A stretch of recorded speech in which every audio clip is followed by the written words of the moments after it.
হযরত ওমর বলেন, আমি নবীজির পিছনে দাঁড়িয়ে অপেক্ষা করতেছিলাম নামাজ কখন শেষ হবে।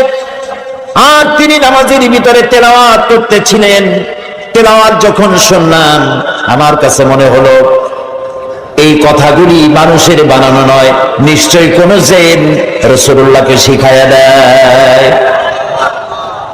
আমি যখন এই চিন্তা করেছি, এত সুন্দর মিলায়া মিলায়া কি করে পড়েন, জেনে শিখাই দিয়েছে, এই চিন্তা যখন আমি করেছি, নবীজি তখন আমার এই কথার জবাব যেন তিনি দিলেন। তিনি পড়লেন, ইন্নাহু লাকাউলু রাসূলিন কারীম। না, এটা কোনো জিন বা অন্য কারো কথা নয়, এটি হচ্ছে মহান বার্তাবাহকের বর্ণনা। হযরত ওমর বলছেন, জিনের কথা না হলে কবির কথা তো বটেই। এত সুন্দর মিলানো দেখছেন না কোরআন শরীফে, কি মিল লক্ষ্য করছেন? করেন নাই বোধহয়, করার জন্য অনুরোধ করি। কোরআন তাড়াতাড়ি পড়বেন, মনে হবে আপনি প্রবন্ধ পড়ছেন। থেমে থেমে পড়বেন, মনে হবে যেন কবিতা পড়তেছেন। প্রত্যেক আয়াতে আয়াতে মিল, সুবহানাল্লাহ। হযরত ওমর বলছেন, ভাবলাম মুহাম্মদ সাল্লাল্লাহু আলাইহি ওয়াসাল্লাম কবি হয়ে গেছে।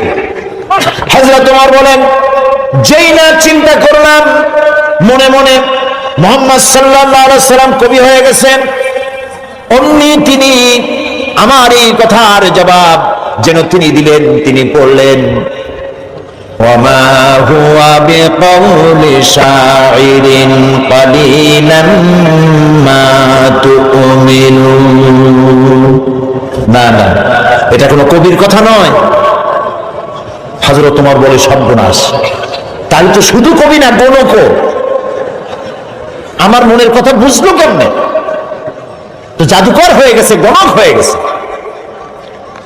হযরত ওমর বলেন, যখন আমি মনে মনে চিন্তা করলাম গণক হয়ে গেছেন, অমনি নবীজি আমার সে কথারও জবাব দিয়ে দিলেন। তিনি বললেন, ওয়ালা বিকাউলি কাহিনিন কালিলাম মা তাযাক্কারুন।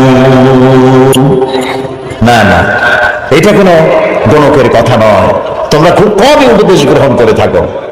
হযরত ওমর বলেন, আমার মনে হচ্ছিল আমার পায়ের তলা থেকে মাটি সরে যাচ্ছে। কি আশ্চর্য কথা! যা বলি মনে মনে তারই জবাব আসে। নামাজের মধ্যে কি করে বোঝেন তিনি? হযরত ওমর বলেন, প্রত্যেকটি কথার জবাব, মনের প্রশ্নের জবাবগুলি যখন আসতেছিল, তখন আমার চোখের সামনে বিরাট একটা জিজ্ঞাসাবোধক চিহ্ন ঘুরতেছিল। এটা জেনের কথা নয়, কবির কথা নয়, গণকের কথা নয়, তবে এটা কি?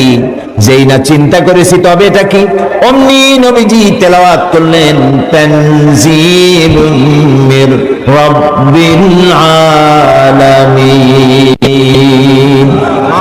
আল্লাহ রাব্বুল আলামিনের নাযিলকৃত কিতাব। হযরত ওমর বলছেন, আমার মনে হচ্ছিল ঈমান ইসলাম তার শিকড় শুদ্ধ আমার কলিজার মধ্যে ঘিরে বসতেছে। কিন্তু তখনও সময় আসে নাই হযরত ওমরের ঈমান কবুল করার। প্রিয় ভাই সব, রাসূলকে আল্লাহ রাব্বুল আলামিন পৃথিবীতে পাঠালেন এজন্য নয় তিনি আমাদেরকে মেসাজ করা শুধু শিখাবেন, তিনি আমাদেরকে শুধু দাড়ি আর টুপির কথা বলবেন। একটি সমাজ বিপ্লব, একটি রাষ্ট্র বিপ্লব করার জন্য পাঠিয়েছেন। চুরি, ডাকাতি, জেনা, ব্যভিচার, হত্যা, ধর্ষণে ভরপুর সমাজ, এখানে এসেছেন তিনি। এই জাতীয় উপায়, এ মানুষ বাঁচবে কি করে? এর লক্ষ্য কি, উদ্দেশ্য কি, যাবে কই? আহারে, গরিবদের বাঁচার কোন অধিকার নাই। গরিবরা শোষিত, নির্যাতিত, নিপীড়িত, নিগৃহীত। বড় লোকদের সব জোর জার মুলুকটা। আর নারী, নারীর জীবনের তো কোনো দামই নাই। নারী হয়ে জন্মগ্রহণ করাই আজন্ম পাপ। মেয়ে হয়ে জন্মগ্রহণ করেছে, আছাড় মেরে মেরে ফেলতেছে। রাসূল এই জিনিসগুলি দেখলেন, নিজের চোখে অবলোকন করলেন। একটা ব্যতিক্রমী স্বভাব দিয়ে তিনি তৈরি হচ্ছেন। লোকেরা লক্ষ্য করলো, এক পর্যায়ে মক্কার লোকেরা রাসূলের নাম ভুলে গেল। নাম ছিল কি? নাম কি? মুহাম্মদ। বলেন নাম কি? সবাই বলেন সাল্লাল্লাহু আলাইহি ওয়াসাল্লাম। মনে থাকে যেন রাসূলের নাম যখন শুনবেন, যখন পড়বেন, কি বলবেন? ভুলে যাবেন না। লোকেরা নাম ভুলে যেতে বসলো কেন? তিনি পরিচিত হলেন আল আমিন বলে। লোকেরা বলা শুরু করলো এই ঘটনার জন্য যাও আল আমিনকে বলো, চলো আল আমিনের কাছে যাই। ওই যে আল আমিন আসতেছে। বিশ্বাসী হিসাবে পরিগণিত হলেন সকলের কাছে, বিশ্বাসী, এবং নাম আরো হলো সাদেক, সত্যবাদী। নবীজি যখন মক্কা থেকে হিজরত করে মদিনায় যান, যাওয়ার সময় হযরত আলীকে বলেছিলেন, আলী, আল্লাহ তাআলা অর্ডার করেছেন আমাকে মদিনায় যাওয়ার জন্য হিজরত করে, তুমি আমার বিছানায় শুয়ে থাকো আর একটা কাগজ কলম নাও, একটা লিস্ট তৈরি করো। হযরত আলী বলেন, আমি লিস্ট দিলাম আমানতে। সেই আমানত যারা রাখছে অধিকাংশ কাফেরের আমানত রাখছে। কার কাছে? মুহাম্মদ সাল্লাল্লাহু আলাইহি ওয়াসাল্লামের কাছে আমানত রেখেছে। কেন? কাফেরেরাও বুঝতো যেসব নেতার পিছনে ঘুরি এগুলো শয়তানের চাইতেও খারাপ। মুহাম্মদ সাল্লাল্লাহু আলাইহি ওয়াসাল্লামের সাথে বিরোধিতা করি, নেতাদের জ্বালায় পড়িয়া। আসলে তার মতো ভালো মানুষ আকাশের নিচে জমিনের উপরে আর নাই। কাফেররাও বুঝতো। এখনো আমাদের দেশে যত নেতা আছে অনুসারীরা বোঝে খাঁটি শয়তান। নামাজ নাই না, দেখেন না, নামাজ নাই, রোজা নাই, আল্লাহ পরকালের চিন্তা নাই, মিথ্যা কথা বলে অনবরত। মানুষে যেমন বমি করে হড় হড় করিয়া মুখ দিয়া মিথ্যা করি বমির মতো বাইর হইতে থাকে। একটা ভালো কথা বলতে জানে না, শুধু অসত্য আর মিথ্যা বলতেই থাকে, আমানতের খেয়ানত করে। তবে এইসব নেতাদের পিছনে ঘুরে কেন? এই চিন্তায় যে এরা যদি এমপি মন্ত্রী হইতে পারে তা একটা চাকরি পাবো, লাইসেন্স পাবো, টিয়ার কাবি খা খাইতে পারবো। জি, নাম রাখছে কাবি খা, তার মানে হলো খাবি খা।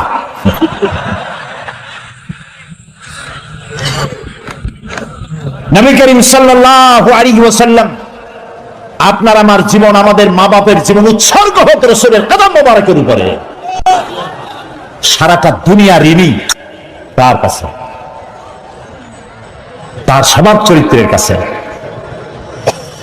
মুহাম্মদ রাসূলুল্লাহ সাল্লাল্লাহু আলাইহি ওয়াসাল্লাম এই সমাজে বড় হলেন, বেড়ে উঠলেন, লক্ষ্য করলেন এদের বাঁচাবো কেমনে, উপায় কি? তিনি গারে হেরায় চলে গেলেন। ওটার নাম জাবালে নূর। আমরা গারে হেরা বলি, কিন্তু মক্কা শরীফে যে গারে হেরা কইলি কই চিনবেন না, জাবালে নূর। ওই জাবালে নূরে উঠলেন, অনেক উঁচা। আল্লাহ দয়া করে আমাকে একবার ওঠার তৌফিক দিয়েছিলেন, একবার উঠছি। তাতেই তখন তো আমার শরীর টরীর অনেক ভালো ছিল, ভালো মানে মোটা ছিলাম বেশি। উঠতে গিয়ে 3 বোতল পেপসি খাওয়া লাগছে, আর 2-3 দিন উরুতে ব্যথা ছিল। তাহলে চিন্তা করেন কত উঁচা। সেই পাহাড়ের অনেক উঁচায় একটা ছোট্ট জায়গা, একটা রাস্তা আছে একটুখানি, এই সোজাভাবে ঢোকা যায় না, কাঠ হয়ে কইয়া কাইতেছেন আমাদের দেশে বলে, ওই কইয়া কাইট হয়ে ঢোকা যায়। এবং ওখানে একটা জায়গা আছে যেখানে 2 জন একসাথে নামাজ পড়তে পারে, এরকম একটা গুহা। সেখানে নবী করিম সাল্লাল্লাহু আলাইহি ওয়াসাল্লাম চিন্তা গবেষণা করতে লাগলেন। যেদিন বয়স 40 বছর পূর্ণ হয়ে গেল, আল্লাহ রাব্বুল আলামিন তাকে নবুয়তের মর্যাদা দিয়ে দিলেন। এই নবুয়তের মর্যাদা নিয়ে তিনি নেমে আসতেছেন। ভয় পেলেন। জিবরাইলকে তো জীবনে দেখেন নাই, হযরত জিবরাইলকে দেখেছেন। জিবরাইল বলেছেন ইকরা, পড়ো। তিনি বলছেন যে আমি পড়তে জানি না। আবারও বললেন ইকরা, পড়ো। বলছেন জানি না পড়তে। তৃতীয়বার তিনি বুকের সাথে জড়িয়ে ধরলেন, এমন ভাবে জড়িয়ে ধরলেন নবী করিম সাল্লাল্লাহু আলাইহি ওয়াসাল্লাম ব্যথা পেলেন এবং তিনি পড়তে পারলেন। নেমে এসে স্ত্রী হযরত খাদিজাতুল কুবরা রাদিয়াল্লাহু তাআলা আনহাকে বললেন আমাকে ঢেকে দাও। তাড়াতাড়ি করে চাদর এনে তিনি ঢেকে দিলেন। নবী করিম সাল্লাল্লাহু আলাইহি ওয়াসাল্লামের চোখের মধ্যে বীর ছাপ। হযরতে খাদিজা ভীত সন্ত্রস্ত হলেন, জিজ্ঞেস করলেন, আবুল কাসেম আপনার কি হয়েছে? তিনি ঘটনা শোনালেন। হযরত খাদিজা কি বলতেছেন শোনেন। হযরত খাদিজা বলছেন, ইয়া আবুল কাসেম, হে কাসেমের পিতা, আপনার ঘাবড়াবার কোনো কারণ নাই। কোন দুষ্ট জিন, কোন দুষ্ট শয়তান আপনাকে অনিষ্ট করতে পারে না, কারণ আপনি সত্যবাদী। আপনাকে কোন দুষ্ট জিন, কোন শয়তান আপনাকে অনিষ্ট করতে পারে না, কারণ আপনি আত্মীয়তার হক আদায় করেন, আপনি এতিমকে মিসকিনকে খেতে দেন, আপনি বিধবাকে আশ্রয় দেন, আপনার ক্ষতি কেউ করতে পারে না। হযরত খাদিজা দৌড় মারলেন এবং নিজের চাচাতো ভাই হযরত ওয়ারাকা বিন নওফল, তিনি ছিলেন তাওরাতের জবরদস্ত আলেম, নবীজির মুখে খবর শুনলেন। সবটা শুনে নবীজির মস্তক মোবারকের উপরে চুমো খেয়ে বললেন, কুদ্দুসুন কুদ্দুসুন, অতি পবিত্র, মহাপবিত্র ইয়া মুহাম্মদ সাল্লাল্লাহু আলাইহি ওয়াসাল্লাম, আপনার কাছে যিনি এসেছিলেন তিনি কোন জিন নয়, তিনি মহাপবিত্র আত্মা, তিনি ফেরেশতা। যে ফেরেশতা এসেছেন ইব্রাহিম, মূসা, ঈসা, ইয়াকুব, আইয়ুব, সমস্ত নবীদের কাছে যে ফেরেশতা এসেছে, সেই জিবরাইল এসেছিলেন আপনার কাছে। তাওরাতে আমি যা পড়েছি তার সাথে মিল হয়ে যাচ্ছে, আপনি আখিরি জামানার পয়গম্বর। তবে আমার জন্য আফসোস, আমি বৃদ্ধ, এই জাতি আপনাকে খুব কষ্ট দেবে, নির্যাতন করবে। সেদিন পর্যন্ত যদি আল্লাহ আমারে বাঁচায় রাখেন, আমি আপনাকে সাহায্য করব, আপনার সাথে থাকব। প্রিয় ভাই সব, একটা নারী, একজন স্ত্রী পুরুষের জন্য, স্বামীর জন্য সব থেকে উত্তম সাক্ষী দিতে পারে, এর থেকে ভালো সাক্ষী আর কেউ দিতে পারে না। আল্লাহর নবী যখন তার স্ত্রী হযরত খাদিজা রাদিয়াল্লাহু তাআলা আনহাকে যখন দাওয়াত দিয়েছেন, আল্লাহ রাব্বুল আলামিন যখন দাওয়াতের জন্য বলে দিলেন নিকটবর্তী আত্মীয়দেরকে দাওয়াত দাও, সর্বপ্রথম নবীজি গিয়ে হযরত খাদিজাকে দাওয়াত দিলেন, বললেন আল্লাহ ছাড়া কোনো ইলাহ নাই, মাবুদ নাই, তার উপর ঈমান আনো, আর আমি মুহাম্মদ রাসূলুল্লাহ সাল্লাল্লাহু আলাইহি ওয়াসাল্লাম আখিরি জামানার পয়গম্বর, আমার উপর ঈমান আনো। স্ত্রীর জন্য স্বাভাবিক ছিল, স্ত্রী তো কমসে কম স্বামীকে চেনে, কি বলেন আপনারা, চেনে না? সব মানুষকে আপনি ধোঁকা দিতে পারবেন, সব মানুষকে আপনি চোখে ধুলা দিতে পারবেন, কিন্তু স্ত্রী ভাঙিয়ে দিতে পারবেন না, ঠিক কিনা বলবেন? স্ত্রী আপনার জন্য ভালোবাসা দিতে পারে, জীবন দিতে পারে, সব দিতে পারে, কিন্তু ঈমান আনা অত্যন্ত কঠিন। নবীজি যখন হযরত খাদিজাকে ঈমানের দাওয়াত দিলেন, হযরতে খাদিজা রাদিয়াল্লাহু তাআলা আনহা এক মুহূর্ত দেরি করেন নাই। হযরত খাদিজা বলছেন, ইয়া আবুল কাসেম, আপনি অবশ্যই আল্লাহর নবী। আমার কোনো বিন্দু মাত্র সন্দেহ নাই, কারণ বিগত 15 বছর আপনার সাথে ঘর সংসার করে আপনাকে যেভাবে দেখেছি, কোন সাধারণ মানুষের আচরণ এরকম হতে পারে না, আপনি অবশ্যই আল্লাহর নবী। নবী করিম সাল্লাল্লাহু আলাইহি ওয়াসাল্লাম এই দাওয়াত নিয়ে ছড়িয়ে পড়লেন ময়দানে। তিনি বলেছেন লা ইলাহা ইল্লাল্লাহ। এই কালেমার দাওয়াত কি শুধু মুহাম্মদ সাল্লাল্লাহু আলাইহি ওয়াসাল্লামের ছিল না, সব নবীদের ছিল। দুনিয়ার সব নবীদের একটাই স্লোগান ছিল, তার মধ্যে কোনো মতপার্থক্য, মতদ্বৈততা হয় নাই, সকলের স্লোগান একটা, লা ইলাহা ইল্লাল্লাহ। এই কালেমার বিপ্লবী দাওয়াত পেশ করেছেন সমস্ত নবীরা। আমরা এই কালেমাটা বুঝি না, না বোঝার কারণেই দুরবস্থা হয়েছে। আমরা শুধু এটারে জিকিরের বুলি বানাইছি। দেখছেন কি কায়দায় জিকির করে, লা ইলাহা ইল্লাল্লাহ ইল্লাল্লাহ, এমন জোরে ইল্লাল্লাহ বলে তাতে কলব থাকলেও পারে, গেলেও পারে। কি বুঝে ইল্লাল্লাহ বলতেছেন? আবার লা ইলাহা ছেড়ে দিয়া খালি ইল্লাল্লাহ করে, এরকমও শুনেছি, শুনছেন আপনারা? লা ইলাহা বাদ দিয়া কতক্ষণ ইল্লাল্লাহ ইল্লাল্লাহ ইল্লাল্লাহ। আশ্চর্য কথা, এটি কি কি বলতেছেন আপনি? ইল্লাল্লাহ মানে তো আল্লাহ ছাড়া, আল্লাহ ছাড়া কি? লা ইলাহা ইল্লাল্লাহ, এই কালেমার দাওয়াত যখন নবীরা দিয়েছেন, হযরত মূসা আলাইহিস সালাম যখন বলেছেন লা ইলাহা ইল্লাল্লাহ, এই আঘাত লেগে ফেরাউন দরিয়ায় নীলের মধ্যে ডুবে শেষ হয়ে গিয়েছে।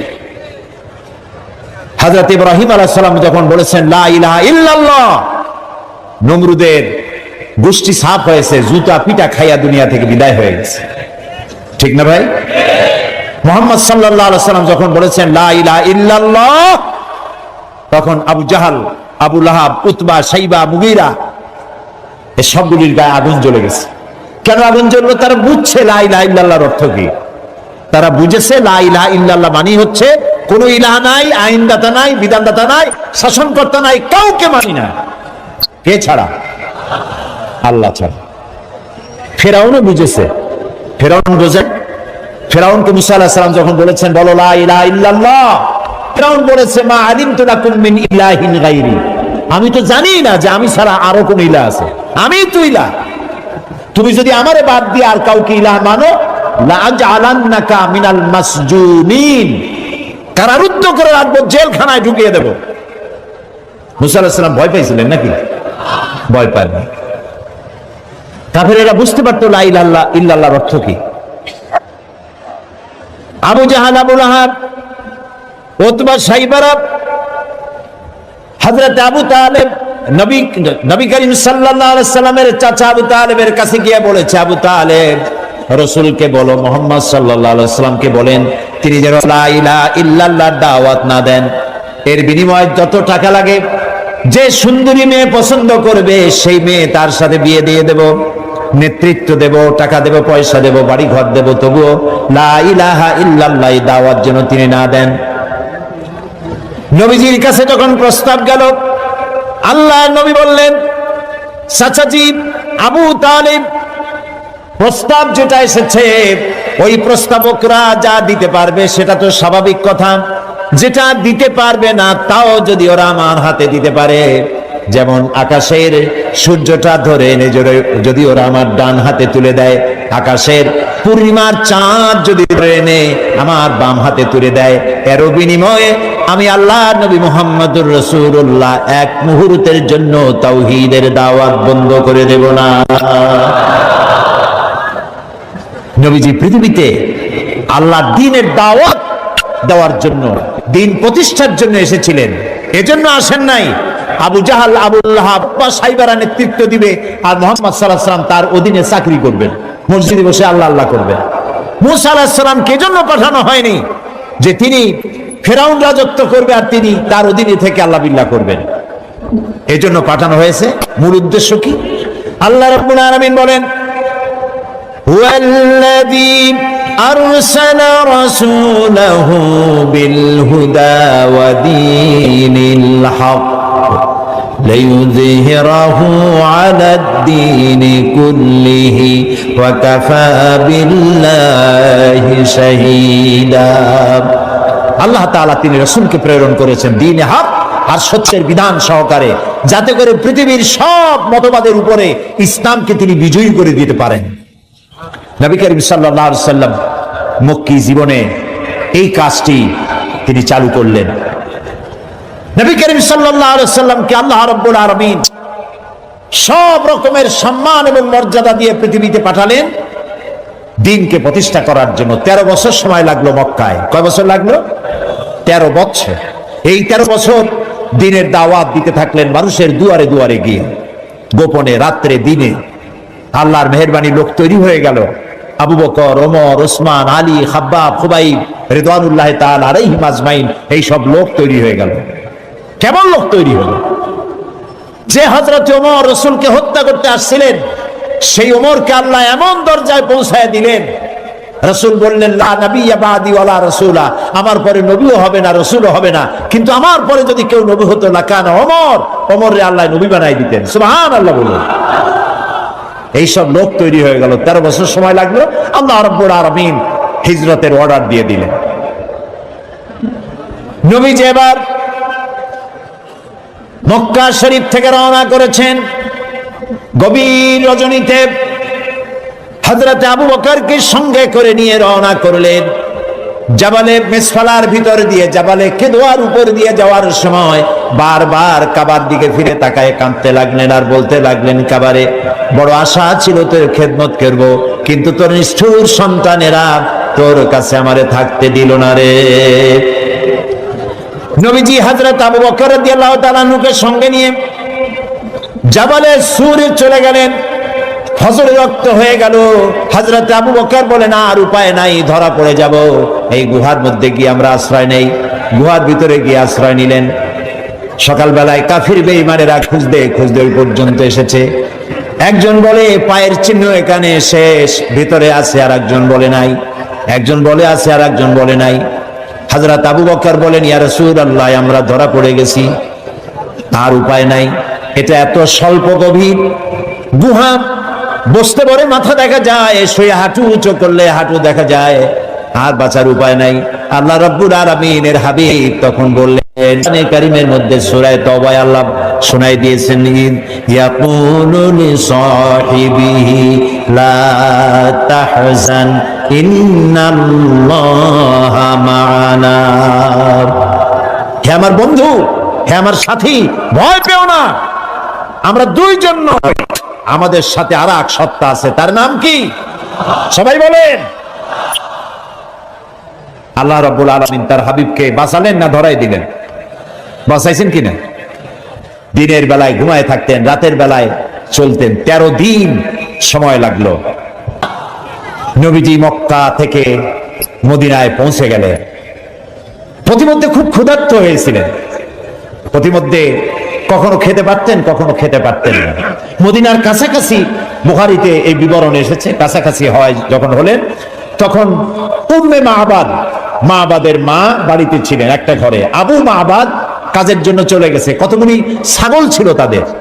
এই মরুভূমিতে কোনো খাবার নাই, ঘাস নাই, ছাগল সব, বাচ্চা নাই, দুধ নাই, সব শুকায় গেছে। নবী করিম সাল্লাল্লাহু আলাইহি ওয়াসাল্লাম ক্ষুধার্ত, হযরত আবু বকর ক্ষুধার্ত। বাড়ির মধ্যে গিয়ে ঢুকছেন। উম্মে মাহবাদকে জিজ্ঞেস করলেন, মহিলাকে জিজ্ঞেস করলেন, তোমার ঘরে কি কোনো খাবার আছে? তিনি বললেন, পথিক, আমার ঘরে কোনো খাবার নাই। আচ্ছা, দুধ আছে? তিনি বললেন, না, দুধ পাবো কোথায়? কই যে ওই যে একটা ছাগল দেখা যায়, একটা বকরি দেখা যায়। তো বলে যে, আপনি দেখতে পাচ্ছেন না, এই বকরি কত কৃষ, একেবারে শুকায় গেছে, ওর তো বাচ্চা নাই, ও দুধ দেবে কেমনে? রাসূলুল্লাহ বললেন, তুমি বকরিটা আমার কাছে নিয়ে আসো। মহিলা বকরিটা কাছে নিয়ে এলেন। রাসূলুল্লাহ বকরির ওলানে, ওলান বলে না, ওলানে হাত দিলেন। উম্মে মাহবাদ বললেন, আমি তাকিয়ে থাকলাম, বকরি তার দুটি ঠ্যাং ফাঁক করে দিল পেছনে, আর ওলান বড় হয়ে মাটিতে ঠেকে গেল।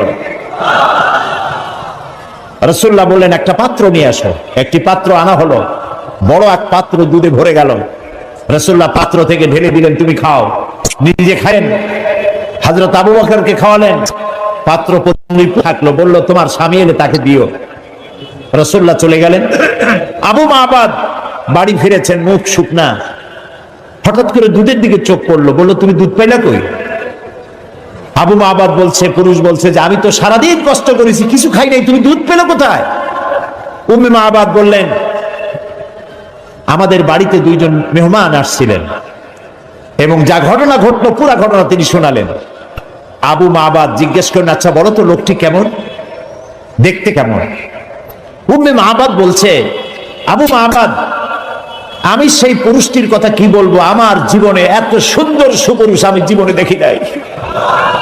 তার চক্ষু আনত, তিনি উপরের দিকে তাকায় কথা বলেন না, প্রয়োজনের বেশি একটি কথাও বলেন না। তার চলা, তার বসা, তার কথা, মুখের বাণী মণিমুক্তার মতো আমি সারা জীবনে এমন মানুষ দেখি নাই। আবু মাহবাদ বৃদ্ধ মানুষ, সব শুনে বলল, খুব সম্ভব তওরাতে যে শেষ নবীর কথা শুনেছি, নিঃসন্দেহে তিনিই হবেন, আমার ভাগ্য খুলে গিয়েছে। একজন মৌলভী সাহেবের দাওয়াত দিয়েছে, তার বাপ মারা গেছে, মিলাদ শরীফ পড়াবার জন্য।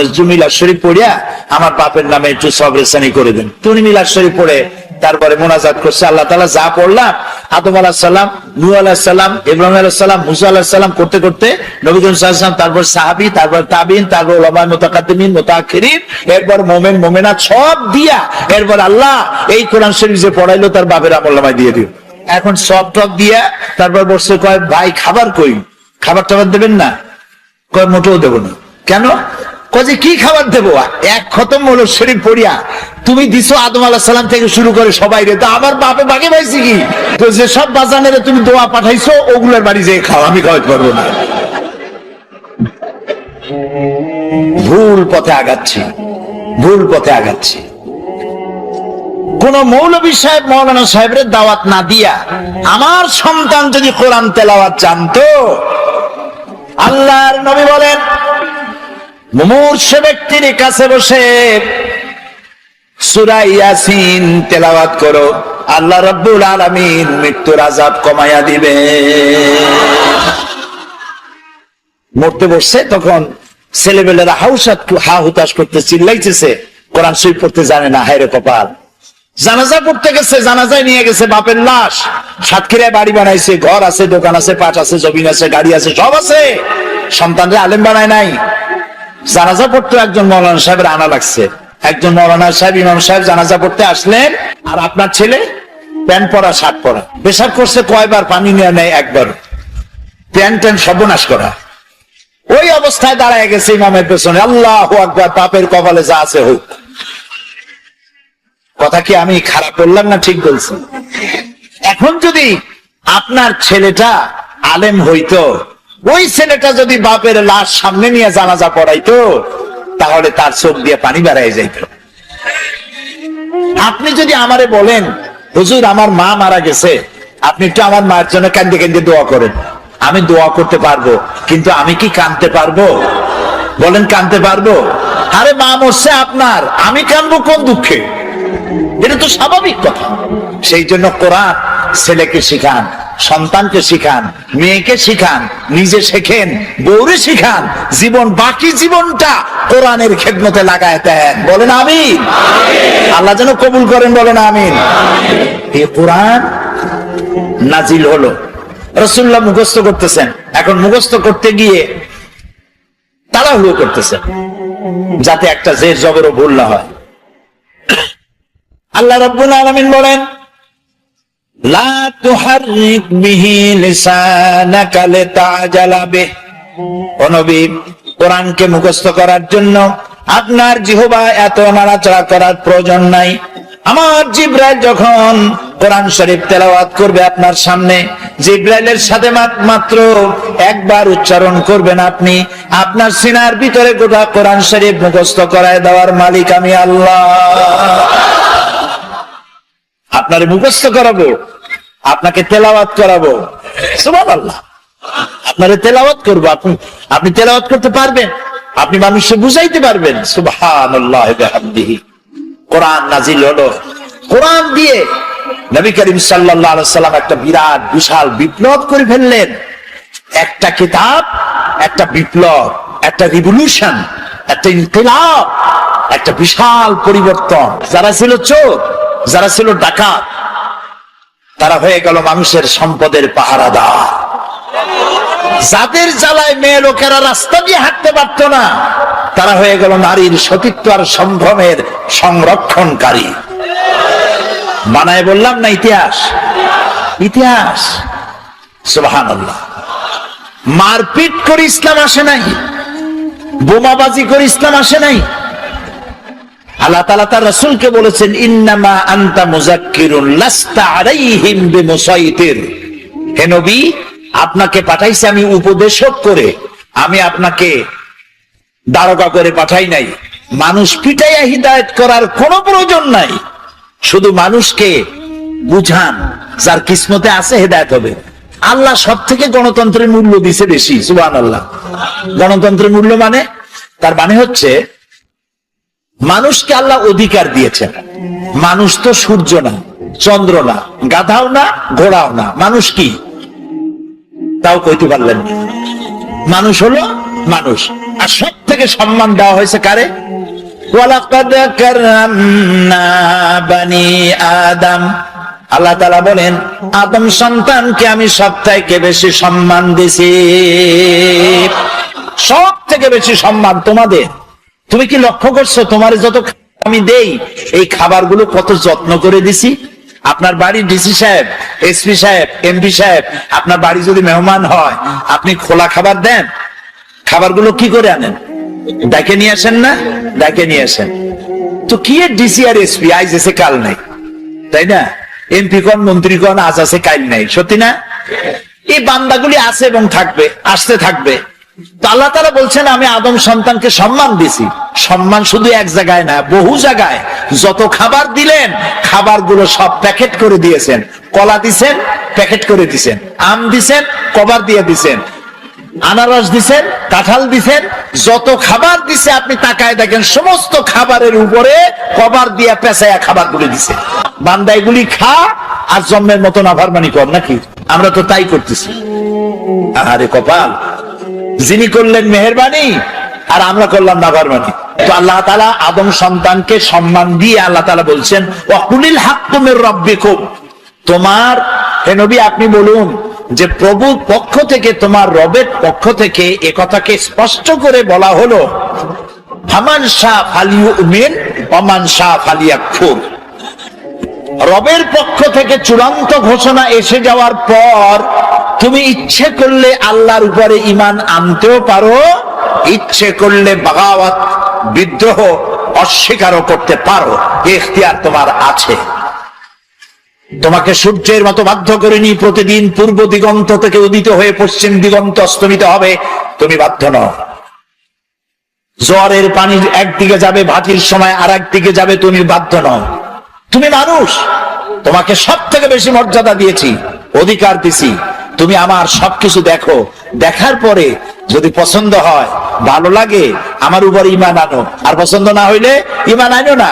কিন্তু একটা সময় আছে যে সময় তোমাকে এই সব কিছুর জবাব আল্লাহর কাছে দিতে হবে। সুবহানাল্লাহ। কোরআন হচ্ছে সেই কিতাব যা দিয়ে মানুষকে আল্লাহ তাআলা বুঝাইছে।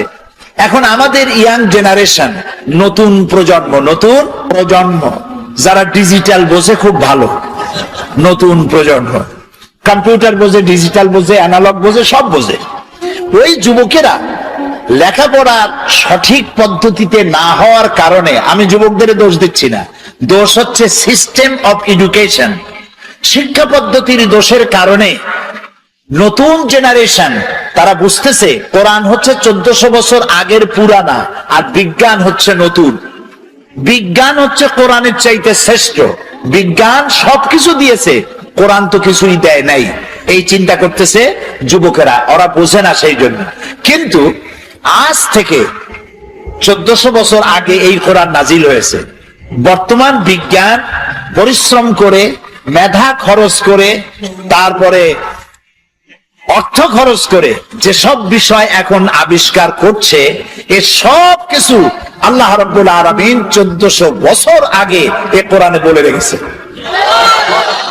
গত সেপ্টেম্বর মাসের 12 তারিখ, রমজান মাস, আরব আমিরাতের উপরাষ্ট্রপতি, প্রধানমন্ত্রী, দুবাইয়ের শাসক মোহাম্মদ বিন রাশেদ আল মাকতুম আমাকে দাওয়াত দিয়েছিলেন।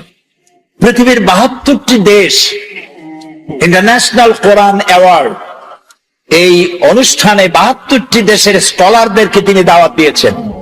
72টি দেশ অংশগ্রহণ করেছে। সেখানে আমার মতো একটা ভাঙ্গাছেড়া লোককে তিনি প্রধান অতিথি করেছেন। সেখানে আমার বক্তব্যের বিষয় ছিল the scientific miracles in the holy Quran, কোরআনের বিজ্ঞানময় মুজিজা। এর উপর আমাকে বক্তব্য রাখতে হবে, সময় 2 ঘন্টা। 2 ঘন্টা বক্তব্য রাখার জন্য আমি প্রস্তুতি নিতে চাইলাম। কোরআন থেকে বিজ্ঞানের, কোরআন দিয়ে বক্তৃতা করতে হবে, তো আমি বক্তৃতা নিতে হবে কোরআন দিয়ে। এ কোরআন তো ওয়াজের সবচেয়ে বড় কিতাব, আমরা বুঝি না, সেই জন্য কিসসা কাহিনী ছাড়া ওয়াজই হয় না। একদিন নবী মুস্তাফায় রাস্তা দিয়ে হাইটে যায়, হরিণ একটা বাধা ছিল গাছেরই তলায়। পড়েন সাল্লাল্লাহ। কোন জায়গায় পাইছে আল্লাহ জানে, এগুলো কোথাও নাই, আন্দাজে বানায় নিয়েছে। কিসসা কাহিনী নবীর নামে, সাহাবীর নামে মিথ্যা কথা কইয়া মানুষ কান্দায়। কথা বুঝতে পেরেছেন? কোরআনের শ্রেষ্ঠ ওয়াজের কিতাবের নাম কি? কোরআন। আমি যেহেতু আমাকে বক্তব্য রাখতে হবে, সেখানে সরকারি লোকজন থাকবে। সেই মাহফিলে প্রিসাইড করেছেন অ্যাটর্নি অফ ল ইব্রাহিম দুমেলহা। তিনি প্রিসাইড করলেন। আরবরা উপস্থিত ছিলেন এবং উপস্থিতির সংখ্যা ছিল বিশাল। ওরা পত্রিকায় লিখেছে আরব আমিরাতের শ্রেষ্ঠ সব থেকে বড় জমায়েত হয়েছে। টিভি চ্যানেলগুলি লাইভ প্রচার করেছে। আমি আগের থেকে প্রস্তুতি নিলাম যে বিজ্ঞানের উপরে আলোচনা করতে গিয়ে কোরআনের আয়াত কতগুলি পাওয়া যায়, খুঁজতে থাকলাম। অন্তত আমার খোঁজে, আমি তো ছোট মানুষ, কোরআন অত বুঝি না। লোকেরা কয় মুফাসসিরে কোরআন, আসলে তো কোরআনের তালিবে ইলম, আমি কোরআনের ছাত্র। খুঁজতে খুঁজতে পেলাম বিজ্ঞানের সমর্থক, বিজ্ঞানের তথ্যসূত্র পাওয়া যায় এমন আয়াতের সংখ্যা অন্তত হাজারের কাছে চলে যাবে। এই যে চাঁদ, পূর্ণিমার দিন আমরা চাঁদ দেখি, পূর্ণিমার রাতে চাঁদ দেখেন না? এই চাঁদ আলো দেয়। আজ থেকে 100 বছর আগে মানুষের ধারণা ছিল চাঁদ নিজেই আলো দেয়। আর ছোটবেলায় দাদা নানা নানি তারা বলতো, দাদু মনে বুঝছো? বলে কি? ওই যে চাঁদে কালো কালো দেখা যায়, ওটা কি জানো? বলতাম না, জানি না তো। কয় ওটা হলো একটা গাছ। সুবহানাল্লাহ, চাঁদের মধ্যে গাছ। ছোটবেলায় চিন্তা করতাম, কয় যে শুধু গাছ না, ওখানে একটা বুড়ি আছে সুতা কাটে। তখন চিন্তা করতাম যে আরে এই বুড়ি এত কষ্ট করে সুতা কাটে, সারাদিন তো খায় কি। পরে কিন্তু ওই ধারণা আমাদের এখন আর নাই, ঠিক না? ভূমিকম্প সম্পর্কে প্রশ্ন করা হতো, ভূমিকম্প কি জানো? বলতাম না, জানি না তো। যে একটা গরুর দুইটা শিঙের পৃথিবী, শিং যখন ব্যথা করে তখন এক শিং থেকে আর এক শিং যখন পাল্টায় তখন পৃথিবী কাঁপে ওঠে। চিন্তা করতাম, ওরে বাবা, গরুটা কত বড়, শিংটা কত মোটা। এখন কি তাই বিশ্বাস করি? করি না। আজ থেকে 100 বছর আগে ছিল চাঁদ নিজে আলো দেয়। কিন্তু পরবর্তী সময় বিজ্ঞানীরা আবিষ্কার করলো যে না, চাঁদ আলো যেটা দেয় ওটা ধার করা আলো, ওর নিজের আলো নাই। এ কথা বিজ্ঞান আবিষ্কার করলো, এই শখানেক বছর হলো। কিন্তু বিজ্ঞান জানলো 100 বছর আগে, আর তার 1300 বছর আগে জেনেছেন মুহাম্মদুর রাসূলুল্লাহ সাল্লাল্লাহু আলাইহি ওয়াসাল্লাম। এই কোরআনে সূর্যকে বলা হয়েছে শামসুন। কোরআনে সূর্যকে কি বলা হয়েছে? শামসুন, সিরাজুন, ওয়াহাজুন, দিয়াউন। এর অর্থ কি? সিরাজ, শামস, দিয়া, এক একটার এক একটা অর্থ আছে। কোনটার অর্থ হচ্ছে প্রদীপ্ত প্রজ্জ্বল, কোনটার অর্থ হলো উত্তাপ সৃষ্টিকারী, আলো বিকিরণকারী। এটা হলো সূর্য। আর চাঁদের কথা যখন আল্লাহ বলেছেন তখন বলেছেন কামারাম মুনিরা। কামার মানে চাঁদ, মুনিরা মানে আলোক প্রাপ্ত। যে চাঁদ আলো পায়া আলো বিকিরণ করে ওইটার নাম হলো চাঁদ। সুবহানাল্লাহ। তাহলে চাঁদের যে নিজের আলো নাই, এই কথা বিজ্ঞান বোঝার আগে বুঝছে কে? বলেন, মুহাম্মদ রাসূলুল্লাহ সাল্লাল্লাহু আলাইহি ওয়াসাল্লাম। বিজ্ঞানীরা মনে করেছিল, এই যে অনেকে বলে, যুবকরা বলে, সুশীলরা বলে, সুশীল বুদ্ধিজীবী, বুদ্ধির ঠেলা, there is no God, আল্লাহ নেই। আমি জানি না কত বোতল খাইলে পরে এই কথা বলতে পারে যে আল্লাহ নাই। আরে বেটা, তুই হইছিস কেমনে? এই পৃথিবী এমনি এমনি হইছে? এই মাইকটা এমনি এমনি হইছে? এই সামান্য ফ্রিজটা এমনি এমনি হইছে? কেউ তো বানাইছে। তো মাইকটা, সাইকেলটা, জুতাটা সবটা বানাইতে কেউরে লাগলো, আর তোমারে বানাইতে কেউরে লাগে নাই, এমনি এমনি হইছে। আল্লাহ রহম করুক, বলেন আমিন। তো ওরা বলে যে there is no God, স্রষ্টা বলতে কেউ নেই। তো কি হয়েছে? তো এমনি এমনি হয়েছে সব। এরপরে বিজ্ঞানীরা দেখলো যে চাঁদ হলো পৃথিবীর সব থেকে, নবী করিম সাল্লাল্লাহু আলাইহি ওয়াসাল্লামকে বিশ্বাস করতে চায় না, কোরআনকে বিশ্বাস করতে চায় না। বলে যে আমাদের বিজ্ঞানীরা তো চাঁদে গেছে। আরে মুহাম্মদ সাল্লাল্লাহু আলাইহি ওয়াসাল্লাম কদ্দুর গেছে? উনি তো আর চাঁদে যাইতে পারে নাই, কাজে বিজ্ঞানীদের গুরুত্বই বেশি। আমি বলি, ভাই, চাঁদ হলো পৃথিবীর সব থেকে নিকটতম উপগ্রহ। চাঁদ হলো পৃথিবীর মাটি থেকে 2,32,000 মাইল দূরে। এটা একটা উপগ্রহ, পৃথিবীর চাইতে ছোট বা বড়। কিন্তু সূর্য হচ্ছে পৃথিবীর মাটি থেকে 9,30,00,000 মাইল দূরে, ঠিক না? আর ওই সূর্যটা হলো পৃথিবীর থেকে 13 লক্ষ গুণ বড়। বিজ্ঞানীরা মনে করলো এটাই বুঝি শেষ, কিন্তু না, সেটাই শেষ না। দেখা গেল সূর্যের চাইতে বড় আছে, কি আছে? সূর্যের চাইতে আছে বড় আছে তারকা, গ্যালাক্সি। গ্যালাক্সির ভিতরে এমন এমন তারকা আছে, যে তারকা খুব খারাপ মন খুলে শুনুন, যেই সূর্যটা পৃথিবীর চাইতে 13 লক্ষ গুণ বড়, এরকম 2.5 থেকে 3 কোটি সূর্য খাইয়া হজম করতে পারে এরকম হাজার হাজার অসংখ্য তারকা আল্লাহ তাআলা আকাশে সৃষ্টি করে রেখেছেন। বিজ্ঞানীরা মনে করলো এই তারাই তাহলে বড়, কিন্তু পরবর্তী সময় আবিষ্কার হলো না তারাই বড় না, ওর থেকে বড় আছে। ওর থেকে বড় কি? ওর থেকে বড় হলো ব্ল্যাক হোল। ব্ল্যাক হোল হচ্ছে অন্ধকার কূপ। এই অন্ধকার কূপটা এত বড় কূপ যে তারায় 2.5 থেকে 3 কোটি সূর্য খাইয়া হজম করতে পারে। সেই তারা ঘুরতে ঘুরতে যদি ব্ল্যাক হোলের রেঞ্জের মধ্যে এসে যায়, তাহলে এই ব্ল্যাক হোল আপনি যেমন চকলেট চুষে শেষ করে ফেলেন, তার থেকে দ্রুত সময়ের ভেতরে ওই তারা চুষে শেষ করে ফেলে দেয়। এই কথা বিজ্ঞান জানলো সেদিন। আর আল্লাহ রাব্বুল আলামিন বিজ্ঞান জানার 1300 বছর আগে আল্লাহ রাব্বুল আলামিন বলছেন, ফালা উকসিমু বিন নুজুম, সেই তারকাসমূহের শপথ, সেই তারকাসমূহের শপথ করি যেই তারকাসমূহ নিপতিত হয় যেখানে। ফালা উকসিমু বিমাওয়াকিন নুজুম, তারকাসমূহ নিপতিত হয় যে জায়গায়, সেই জায়গার শপথ করি। তো তারকাসমূহ নিপতিত হয় কোথায়? ব্ল্যাক হোলের মধ্যে। সেই কথা আল্লাহ তাআলা 1400 বছর আগে বলে রেখেছেন কোরআন শরীফের মধ্যে। এই যে আপনার আমার একটা শরীর, একটা বডি আছে না? কেমনে হয়েছে এই বডিটা? আল্লাহ রাব্বুল আলামিন বলেন, এই কোরআনের মধ্যে বলেছেন, ইন্না খালাকনাকুম মিন তুরাবিন সুম্মা মিন নুতফাতিন সুম্মা মিন আলাকাতিন সুম্মা মিন মুদগা। তোমাকে মাটির, নিষ্প্রাণ মাটি দিয়ে সৃষ্টি করা হয়েছে, এর থেকে নুতফা হয়েছে, মায়ের পেটে চলে গিয়েছে। এখন বিজ্ঞানীরা, ভ্রূণ তত্ত্ববিদরা বলেন, ভ্রূণ তত্ত্ববিদ তারা বলেন ভ্রূণ থাকে মায়ের পেটে 3টা পর্দার আড়ালে। এখন বলতেছে, আর কোরআন বলতেছে ফি জুলুমাতিন সালাস, 3টা পর্দার আড়ালে মায়ের পেটে সন্তান থাকে, ফি কারারিম মাকিন, একটা সুরক্ষিত জায়গার ভিতরে আমি এটাকে রেখে দেই। আলাকা সুম্মা মিন নুতফাতিন সুম্মা মিন আলাকা, আলাকা মুআল্লাক থেকে। বিজ্ঞানীরা এখন আবিষ্কার করেছে যেটা মায়ের পেটের মধ্যে যে জরায়ু আছে, বাচ্চা থলি যেখানে বাচ্চাটা থাকে, ওইখানে আলাকা, এটা ঝুলন্ত অবস্থায় সেটকে থাকে, লাগিয়ে থাকে, মিশে থাকে। ওরা এখন বলতেছে, কিন্তু আল্লাহ বলেছেন 1400 বছর আগে। তারপরে আল্লাহ কি বলছেন? এটাকে আমি গোশতপিণ্ড বানাই, ফাকাসাউনাল ইযামা লাহমা, এই গোশতগুলিকে কচি কচি কতগুলি হাড্ডি দিয়া বডি ফরমেশন করে তার উপরে গোশত দেই, তার উপরে লাহাম দেই, চামড়া দেই, এরপরে একটা মানুষের আকৃতি ফি আইয়ি সূরাতিম মা শা রাক্কাবাক, রাক্কাবা ইউরাক্কিবু তারকিবান, একটার পর একটা জোড়া দিয়া আমি তোমাকে তৈরি করেছি। দেখো তো জোড়া কতগুলা, হাতের আঙ্গুল থেকে শুরু করে বাহু পর্যন্ত কয়টা জোড়া? খালি কিলাকিলি করছেন, জোড়া কয়টা গুনিয়া দেখেন নাই? 6টা জোড়া।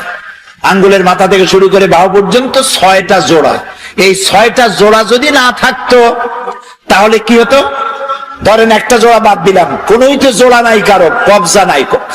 কি বলে সাতক্ষীরা কি কয়, দরজায় কি লাগায়? কবজা বলেন তো। এইখানে কবজা নাই।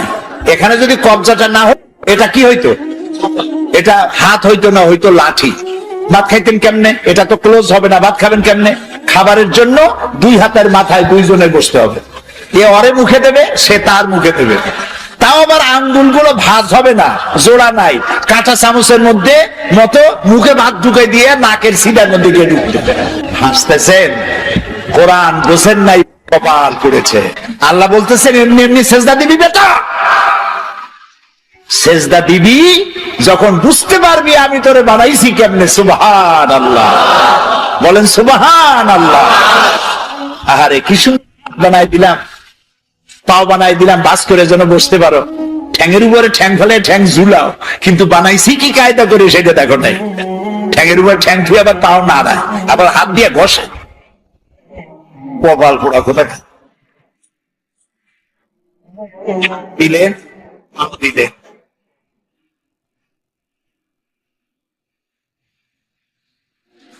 ঠোঁট দিলেন কথা বলার জন্য। ওয়ালিসানা ওয়া শাফাতাইন ওয়া হাদাইনাহুন নাজদাইন। সুবহানাল্লাহ।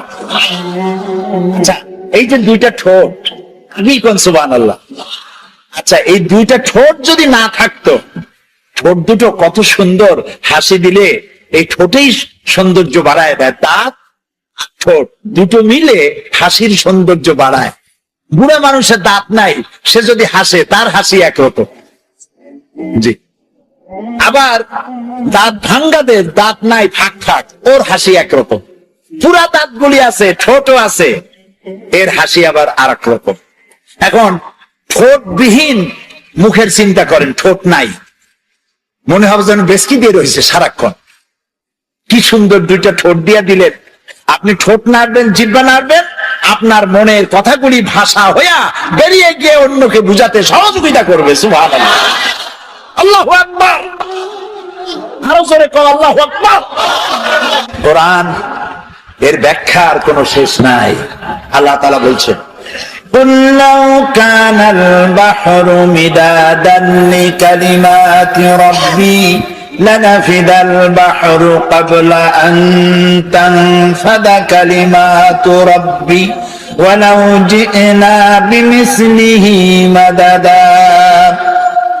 আল্লাহ তাআলা বলেন, হে আমার নবী, আপনি বলেন, তাম পৃথিবীর সব পানিগুলি যদি কালি হয়ে যায়, আর তাই দিয়ে যদি আমার রবের কালেমার ব্যাখ্যা লেখা যদি শুরু হয়ে যায়, লিখতে লিখতে তাম পৃথিবীর সব পানিগুলি শেষ হয়ে যাবে, আমার রবের কালেমার ব্যাখ্যা লেখা শেষ হবে না।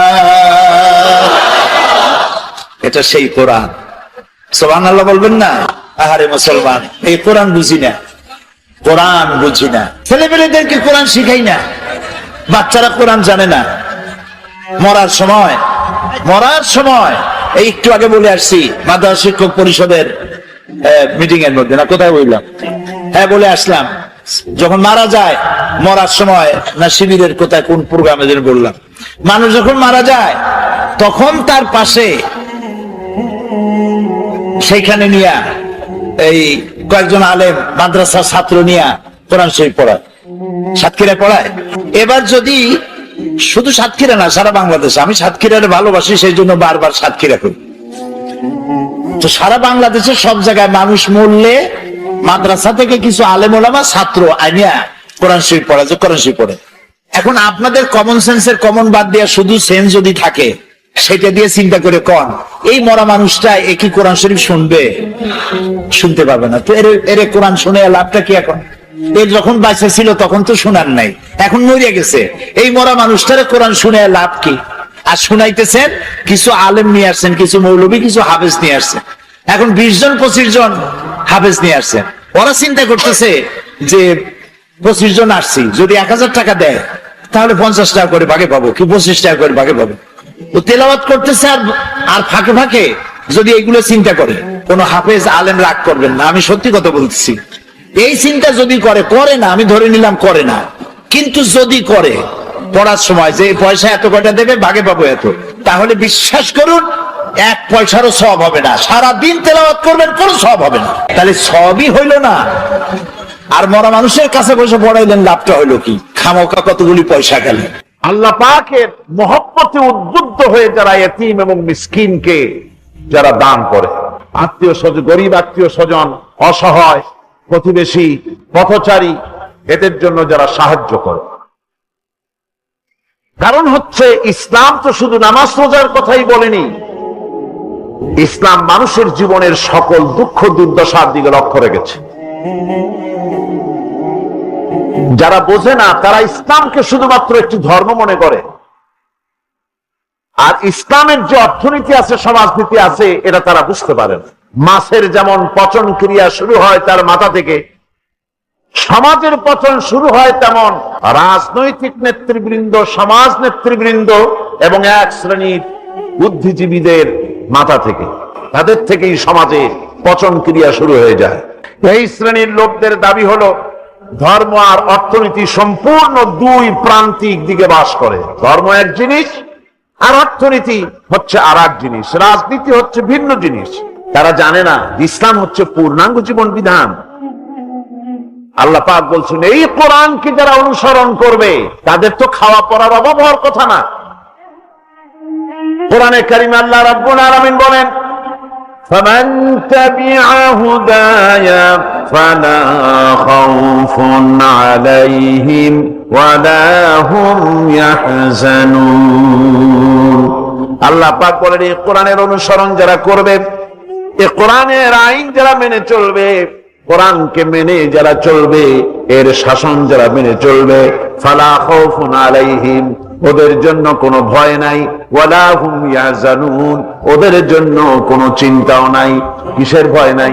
যেই সমাজে কোরআনের আইন চালু হয়ে যাবে ওই সমাজের ভিতরে চুরির ভয়, ডাকাতির ভয়, জেনার ভয়, হত্যার ভয়, ধর্ষণের ভয়, লাঞ্ছনার ভয়, গঞ্জনার ভয়, কোনো ভয় থাকবে না।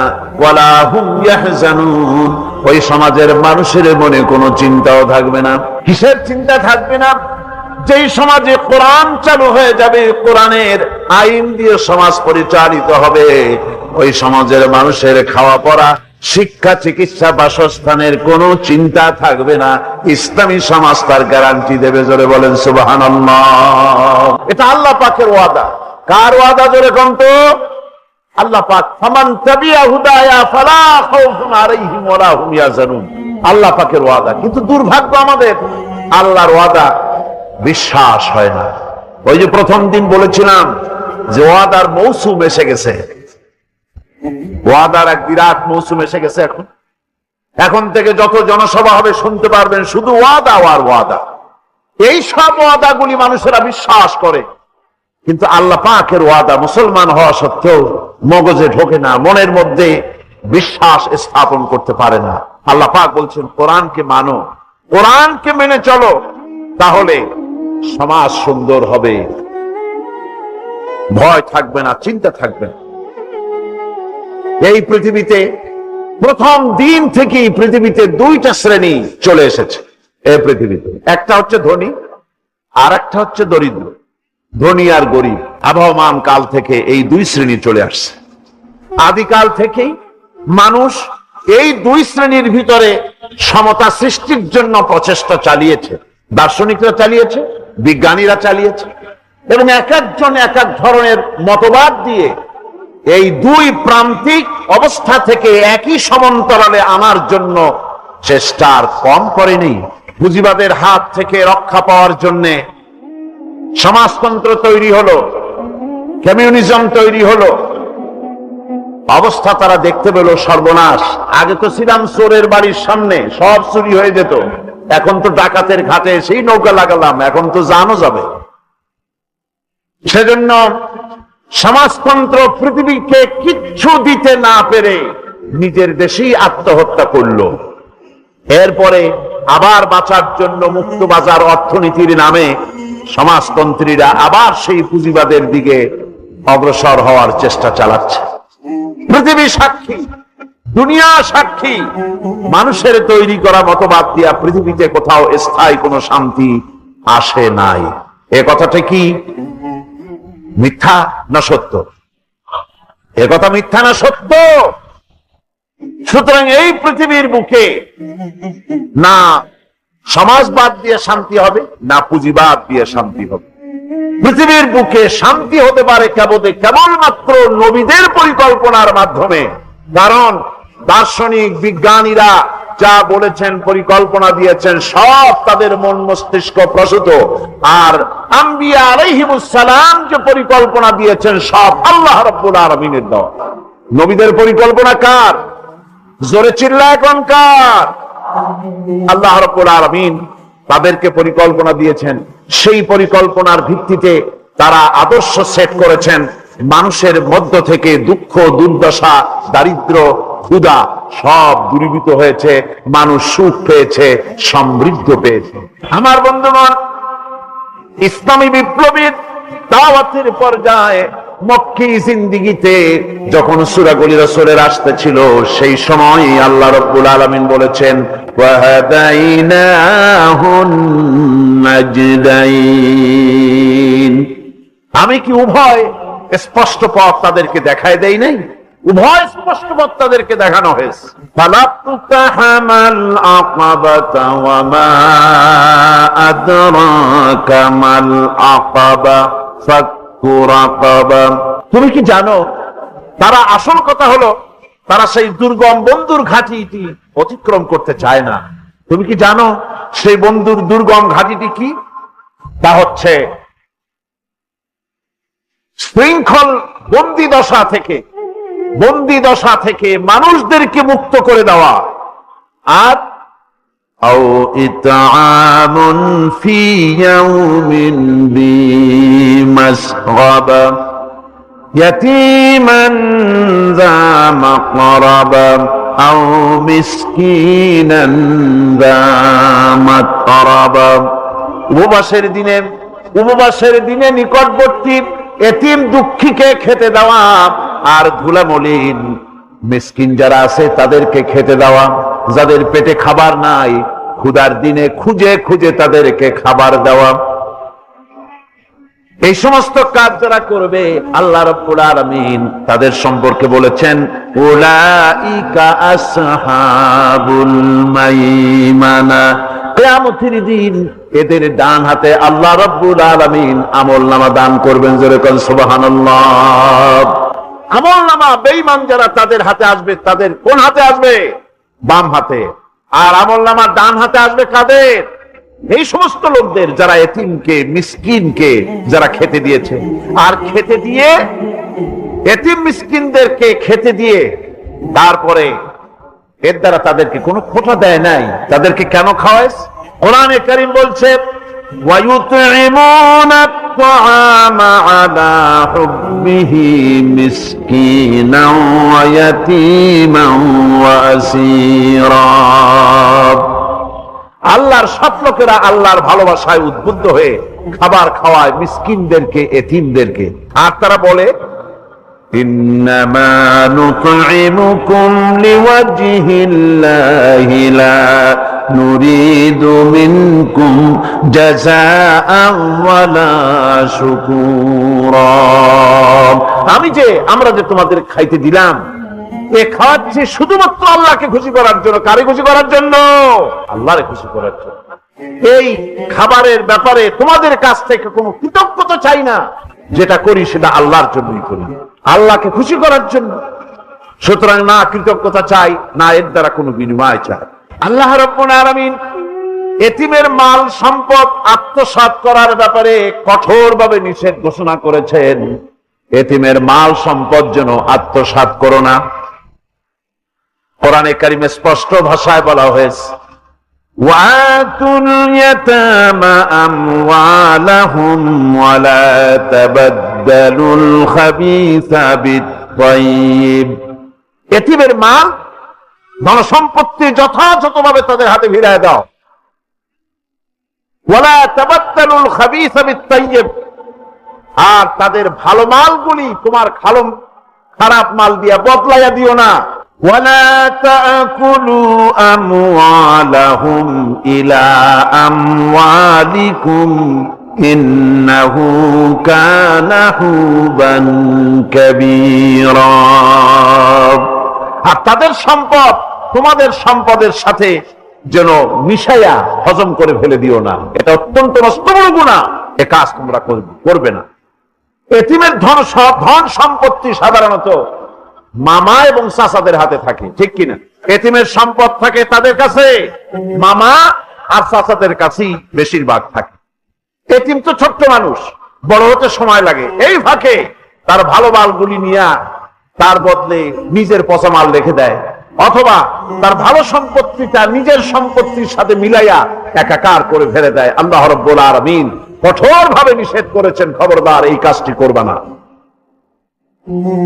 যারা এমন কাজ করে, এতিমের মাল যারা নষ্ট করে, এতিমের মাল যারা খায়, তাদের সম্পর্কে আল্লাহ পাক বলছেন ইন্নাল্লাযীনা ইয়াকুলুনা আমওয়ালাল ইয়াতামা যুলমান ইন্নামা ইয়াকুলুনা ফি বুতুনিহিম নারা ওয়া সায়াসলাউনা সাঈরা। অন্যায়ভাবে এতিমের মাল যারা ভক্ষণ করে তারা তো এতিমের মাল খায় না, বরং পেটের মধ্যে তারা আগুন ঢুকায়। পেটের মধ্যে কি ঢুকায়? আর অচিরেই এদেরকে জাহান্নামে নিক্ষেপ করা হবে। কোথায় নিক্ষেপ করা হবে? জাহান্নামে। যারা এতিমের মালকে ভক্ষণ করে, এতিমের মাল নষ্ট করে, এতিমের হক নষ্ট করে, তাদের জায়গা জাহান্নাম। আর এতিমের মাল যারা খায় তারা যেন আগুন খায়। কি খায়? এতিমের ধন সম্পদ হজমকারীদের ব্যাপারে তাদের যে বিরাট হীনমন্যতা কাজ করে। এজন্য আল্লাহ পাক বলতেছেন, কাল্লা বাল্লা তুকরিমুনাল ইয়াতীম। না, কখনোই নয়। আসল ব্যাপার হচ্ছে তোমরা হীনমন্যতার কারণে এতিমকে সম্মান দাও না, এতিমকে মর্যাদা দাও না। ওয়ালা তাহাব্বুনা আলা তাআমিল মিসকিন। আর মিসকিনদেরকে তোমরা পরস্পরকে খেতে দেওয়ার জন্য তোমরা উৎসাহিত করো না। নিজেরাও খাও না, অন্যদেরকেও সে পথে উৎসাহিত করো না। এই যে কাজগুলি তোমরা করো, এটা মস্ত বড় অপরাধ। আল্লাহ রাব্বুল আলামিন এতিমের মাল সম্পর্কে আরো বলছেন, ওয়ালা তাকরাবু মালাল ইয়াতীম ইল্লা বিল্লাতী হিয়া আহসান হাত্তা ইয়াবলুগা আশুদ্দাহু। আল্লাহ পাক বলছেন, এতিমের মালের নিকটবর্তীও হবে না যতক্ষণ পর্যন্ত তারা যৌবন প্রাপ্ত না হয়, বুদ্ধি শুদ্ধি না আসে, ততক্ষণ পর্যন্ত এতিমের মালের কাছে যাবে না। হ্যাঁ, যাবে মালটাকে রক্ষণ করার জন্য, রক্ষণাবেক্ষণ করার জন্য, মালগুলি খাওয়ার জন্য না। এতিমদের ব্যাপারে আল্লাহ পাক এভাবে সতর্ক করেছেন। মানুষ যখন, বাচ্চাগুলি যখন এতিম হয়ে যায়, বাচ্চা বেঁচে থাকতে, বাচ্চার বাপ মা বেঁচে থাকতে বাচ্চারে কোলে নেয়। দেখবেন বড় লোকের ছেলে দেখতে ভালো দেখা যাচ্ছে না, নাকে ময়লা, তাতে ময়লা, তারপরেও বড় লোক, সেই জন্য বাচ্চাটারে কোলে নেয়। ইচ্ছা করে না, তারপরেও তারা খুশি করার জন্য কোলে নেয়। করে না কি এরকম করে। বাপ মা বেঁচে আছে, তখন চাচাতে, মামুতে, ভাগ্নাকে, ভাতিজাকে আদর করে কোলে নেয়, ঘাড়ে নেয়, চুমা খায়। আর যখন বাপ মা মরে গেল, বাপ যখন মারা গেল, এই ছোট্ট বাচ্চাটি চাচার দিকে ফেলফাল করে তাকায়, মায়ের দিকে তার মামার দিকে ফেলফাল করে তাকায়, একটি বারের জন্য কোলে নিয়ে তখন আর আদর করে না। মনের মধ্যে তখন দুরভিসন্ধি থাকে, এই বাচ্চা মরুক, অথবা তার সম্পদ যা আছে সম্পদগুলিকে লুটপাট করে নেয়। দেখেন, এবার মিলান কথার সাথে আল্লাহ পাক, লাইসাল বিররা আন তুওয়াল্লু ওয়ুজুহাকুম কিবালাল মাশরিকি ওয়াল মাগরিব। পূর্ব পশ্চিমে কত মাথা ঘুরালে, কত সেজদা দিলে, এটাই কিন্তু পুণ্যবান হওয়ার জন্য বড় কথা নয়। বরং সত্যই হলো আগে যা বলেছি সেগুলি। আর সত্য হলো এতিম মিসকিনদেরকে, বিধবাদেরকে, অসহায়দেরকে সাহায্য করতে হবে। এগুলি করলে তাহলে তুমি মুমিন বলে প্রমাণিত হবে, তুমি সৎ ব্যক্তি, ভালো মানুষ, নেককার, পুণ্যবান বলে আল্লাহ পাকের দরবারে তুমি প্রমাণিত হবে। আল্লাহ পাক বলছেন, ওয়াকামাস সালাতা ওয়া আতাজ যাকাত। সত্যিকারের নেককার এবং পুণ্যবান হওয়ার জন্য নামাজ প্রতিষ্ঠা করতে হবে আর যাকাত আদায় করতে হবে। আমি নামাজটাকে মাঝখান থেকে ছেড়ে দিলাম আগামীকালের জন্য ইনশাআল্লাহ। যেহেতু এতিম মিসকিনদের কথা, সাদকার কথা, দানের কথা বলছি, আর যাকাত আছে সামনে, এইটার সাথে যাকাতটারে মিলাই দিই, তাহলে কালকে শুধু নামাজের ব্যাপারে বললেই চলবে ইনশাআল্লাহ। আর নামাজ আর যাকাত এতই গুরুত্বপূর্ণ, যেটা ছাড়া ইসলামের ইমারত করতেই পারে না, ইসলাম থাকতে পারে না, মুসলমান থাকতে পারে না, শান্তি থাকতে পারে না, স্বাধীনতার গ্যারান্টি হতে পারে না। নামাজ, যাকাত আল্লাহ পাক যে নিয়ম করেছেন, এর উপরই মানুষের শান্তি, স্বস্তি, স্থিতিশীলতা সবটার গ্যারান্টি হচ্ছে নামাজ আর যাকাত। সুবহানাল্লাহ। আল্লাহ রাব্বুল আলামিন যাকাতের কথা বলছেন। যাকাত হচ্ছে পবিত্র করে দেওয়া। নামাজের পর ইসলামের সবচেয়ে গুরুত্বপূর্ণ ব্যাপার হলো নামাজ।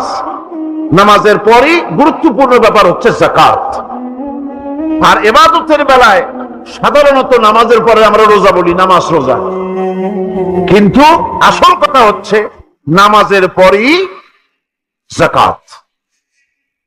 কোরআনে কারিমে এভাবেই বলা হয়েছে, নামাজ এবং যাকাত এই দুটি জিনিস হচ্ছে ইসলামের প্রধান স্তম্ভ। ইসলামী রাষ্ট্র যদি হয়, যদি দেশটা ইসলামী রাষ্ট্র হয়ে যায়, তাহলে মুমিনেরা যদি ক্ষমতায় আসে তাহলে কি কাজ করবে? আল্লাহ রাব্বুল আলামিন কোরআনে কারীমের মধ্যে বলেছেন, আল্লাযীনা ইম্মাক্কান্নাহুম ফিল আরদি আকামুস সালাত ওয়া আতাউজ যাকাত। আমার মুমিন বান্দারা যদি ক্ষমতায় আসে, মুমিনরা যদি ক্ষমতা পায়, তাহলে চারখানা কাজ করবে। কয়খান কাজ? জোরে চিল্লায় কোন কয়খান? প্রথম কাজ, ক্ষমতায় এসেই নামাজ প্রতিষ্ঠা করবে। প্রথম কাজ কি? নামাজ প্রতিষ্ঠা করবে। সে নামাজের কথা বলবো কালকে। 2 নম্বরের কাজ হলো যাকাত আদায় করবে। 2 নম্বরের কাজ কি? যাকাত আদায় করবে। যাকাত বোর্ড গঠন করবে না, যাকাত আদায় করবে। যে সরকার নামাজ প্রতিষ্ঠা করে না, সে সরকারের যাকাত বোর্ড করে যাকাত আদায় করার অধিকার থাকার কথা নয়। সুবিধাবাদ জিন্দাবাদ দিলে তো চলবে না। যাকাতের টাকা নিয়ে করেন কল্যাণমূলক কাজ, কিন্তু আল্লাহর হুকুম তো সেরকম না। আল্লাহর প্রথম হুকুম হলো নামাজ প্রতিষ্ঠা করতে হবে, তারপরে যাকাত আদায় করতে হবে। কোরআন শরীফ খোলার সাথে সাথে যে জিনিসটা নজরে পড়ে সেটা কি? কোরআনে কারীম খোলার সঙ্গে সঙ্গে যে জিনিসটি নজর পড়ে তা হলো আলিফ লাম মিম যালিকাল কিতাবু লা রাইবা ফীহি হুদাল লিল মুত্তাকিন আল্লাযীনা ইউমিনুনা বিল গায়বি ওয়া ইউকিমুনাস সালাতা ওয়া মিম্মা রাযাকনাহুম ইউনফিকুন। এই কিতাবের মধ্যে কোনো সন্দেহ নাই, মুত্তাকিনদের জন্য কিতাব হেদায়েত, হেদায়েতের জন্য এসেছে। আর মুত্তাকি হচ্ছে তারা যারা নাকি গায়েবের প্রতি ঈমান আনে, অদৃশ্যকে বিশ্বাস করে, নামাজকে প্রতিষ্ঠা করে, আর আমি যে রিজিক দিয়েছি তার দ্বারা আমার রাস্তায় খরচ করে। ইসলাম নামাজের পরই যাকাতের জায়গাটা দিয়েছে। যেখানেই আছে আকিমুস সালাত, সেখানেই আছে ওয়াতুজ যাকাত। দেখছেন কি ধরনের একটা মিল? যেখানেই নামাজ প্রতিষ্ঠা করো সেখানে যাকাত আদায় করো। তার মানে হলো নামাজ সঠিকভাবে প্রতিষ্ঠা হতেই পারে না যাকাত ভিত্তিক অর্থ ব্যবস্থা পরিচালিত হওয়া ছাড়া। কারণ একটি গরিব মানুষ, পেটে খাবার নাই, সে নামাজ পড়তে যখন দাঁড়িয়েছে তার নিজের পেটে খাবার নাই, তার বাচ্চা অসুখে তড়পাচ্ছে, তার ছেলের পরীক্ষার ফি নাই, ফি দেওয়ার মতো পয়সা নাই, তার স্ত্রীর পরনে কাপড় নাই, নামাজ পড়তে দাঁড়িয়েছে, স্বাভাবিকভাবেই নিজের ক্ষুধার যন্ত্রণা, বিবি বাল বাচ্চার কষ্টের কথা এগুলি তার মনের মধ্যে তোলপাড় করে উঠবে। এ কথা আল্লাহর চাইতে আর কে ভালো বুঝবে? সেই জন্য আল্লাহ পাক বলেছেন, আকিমুস সালাত ওয়া আতুজ যাকাত, নামাজ প্রতিষ্ঠা করো, যাকাত আদায় করো। নামাজ আর যাকাতকে পাশাপাশি রাখা হয়েছে। আর এই নামাজ আর যাকাত দুনিয়ার সমস্ত নবীদের উপর আল্লাহ ফরজ করেছিলেন। কোন সুবহানাল্লাহ। এ শুধু আপনার আমার নবীর উপরে না, দুনিয়ার সব নবীদের উপরে নামাজ আর যাকাত কি ছিল? ফরজ।